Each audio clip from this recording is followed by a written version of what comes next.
Hello friends, मी साक्षी आणि तुमच्या सर्वांचं पुन्हा एकदा स्वागत आहे माझ्या यूट्यूब चॅनलवर. आजचा आपला व्लॉग असणार आहे स्किन केअर रिलेटेड. जर तुमची ही स्किन माझ्यासारखी ऑइली, ॲक्ने प्रोन असेल, तर हा व्हिडिओ तुम्ही शेवटपर्यंत नक्की बघा. आपल्या स्किनवर ॲक्ने येण्याचे बरेचसे कारण असतात. त्यातले काही कारण म्हणजे हार्मोन्स, डाएट, स्ट्रेस आणि हायड्रेशन. ज्या स्किनवरचे ॲक्ने मुळासकट दूर करायचे असेल, तर तुम्हाला या 4 गोष्टींची काळजी घेणं ही तितकंच जास्त गरजेचं असतं. आणि आता याचबरोबर करायची म्हणजे स्किन केअर. तर मी आज तुमच्यासोबत शेअर करणार आहे माझं अगदी साधं, सोपं आणि तुमच्या खिशाला परवडेल असं स्किन केअर रुटीन. आपल्या स्किन केअरची पहिली पायरी ती म्हणजे क्लिन्झर.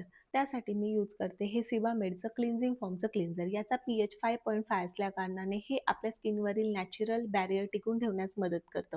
त्यात आहे मॉन्टेलिन C40 जो आपल्या चेहऱ्यावरील एक्सेसिव्ह ऑइल आणि डर्ट रिमूव्ह करतो आणि त्याचबरोबर ॲक्ने कॉझिंग बॅक्टेरियाशी लढतं, ज्यामुळे आपल्या स्किनवर ॲक्ने येणं हे आपोआप कमी होतं.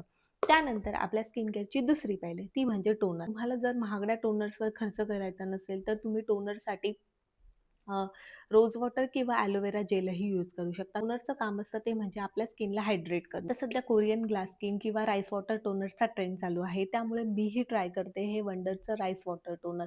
पण याबद्दलचा एक्सपिरियन्स माझा असा आहे, की जर तुमची स्किन ही अति तेलकट असेल, तर तुम्हाला हे तुमच्या स्किनवर थोडं जड वाटू शकतं. आणि हे थोडं महागडंही आहे. त्यामुळे याला एक बेटर ऑप्शन आणि आपल्याला खिशाला परवडेल असा ऑप्शन म्हणजे प्लमचं राईस वॉटर अँड नायसिनेमाइड टोनर. जे ऑइली स्किनसाठी अगदी परफेक्ट आहे. त्यानंतर आपल्या स्किन केअरची तिसरी पायरी ती म्हणजे मॉइश्चरायझर. आता बरेच जण प्रश्न विचारतात, की ऑइली स्किन आहे तर मॉइश्चरायझर लावण्याची काय गरज आहे? पण असं नसतं. जेव्हा तुम्ही तुमचा फेस वॉश करता त्यानंतर आपली त्वचा ही कोरडी होते आणि जर तुम्ही वरतून हायड्रेशन नाही दिलं, वरतून मॉइश्चरायझर नाही लावलं, तर तुमची स्किन ही आतून सिबम प्रोडक्शन करते आणि त्यामुळे तुम्हाला अजून जास्त ॲक्ने येतात. मी सध्या यूज करते आहे हे प्लमचं राईस वॉटर अँड नायसिनेमाइड मॉइश्चरायझर. याचा टेक्स्चर अगदी जेल बेस आहे, त्यामुळे तुम्हाला तुमची स्किन ऑइलीही वाटणार नाही आणि यात नायसिनेमाइड असल्याकारणाने हे आपले ॲक्ने मार्क्सही कमी करण्याचा प्रयत्न करतं. आणि आता आपल्या स्किन केअरची चौथी आणि सर्वात महत्त्वाची स्टेप म्हणजे सनस्क्रीन. ऑइली स्किनसाठी सनस्क्रीन शोधणं हा खरंच मोठा टास्क होता. पण आता माझा शोध संपलेला आहे, कारण मी सध्या यूज करते आहे रिक्विलचं अल्ट्रामेट ड्राय टच सनस्क्रीन.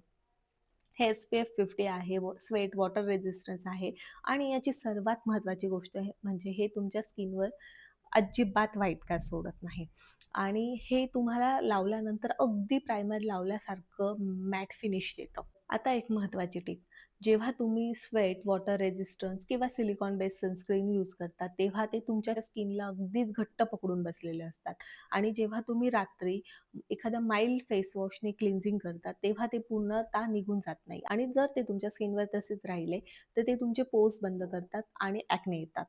त्यामुळे तुम्हाला तुमच्या नाईट रुटीनमध्ये डबल क्लिन्झिंग करणं तितकंच जास्त महत्त्वाचं आहे.